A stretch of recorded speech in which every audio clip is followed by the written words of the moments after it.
আজকে আমি আপনাদেরকে ভর্তা বানিয়ে দেখাবো। প্রথমে আমি মরিচগুলো সুন্দর করে তেলে ভেজে নিয়েছি। এবার মরিচগুলো এই লবণ দিয়ে সুন্দর করে আমি হাত দিয়ে কচলিয়ে ভেঙে নিব।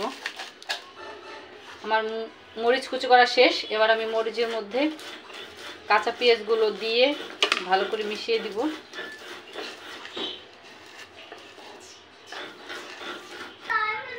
মরিচ আর পেঁয়াজটা আমার সুন্দর করে মেশানো শেষ।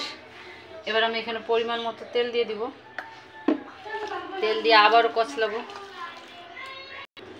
মরিচ পেঁয়াজ ভর্তা হয়ে গেছে। এবার আমি এটা আলাদা করে উঠিয়ে রাখবো। আর এখানে আমি তেল দিয়ে দিব। এই যে আমার মরিচ পেঁয়াজ ভর্তা রেডি।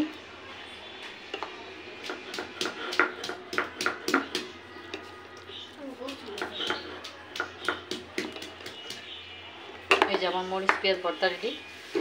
বাকি যে পেঁয়াজগুলো আছে এগুলো দিয়ে আমি ডাল আগে সিদ্ধ করে রেখেছিলাম। ডাল দিয়ে ভর্তা করে নেব। এই ডালগুলোর মধ্যে পেঁয়াজগুলো দিয়ে ভালো করে কচলিয়ে নেব।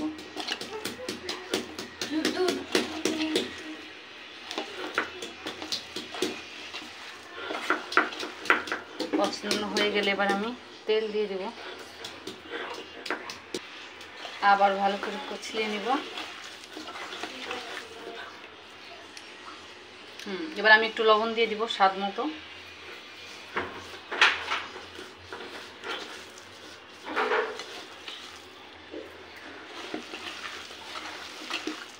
ব্যাস আমার ডাল ভর্তা রেডি।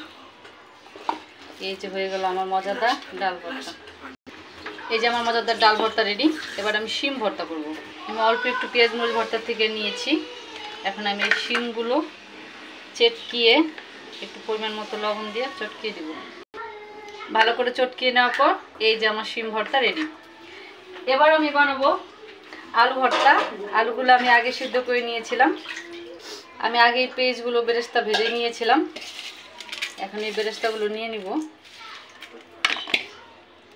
আমি বেরেস্তার সাথে একটু পেঁয়াজ মরিচ বাটা নিয়ে নিলাম। এবার আমি সবগুলো আলু দিয়ে দিব।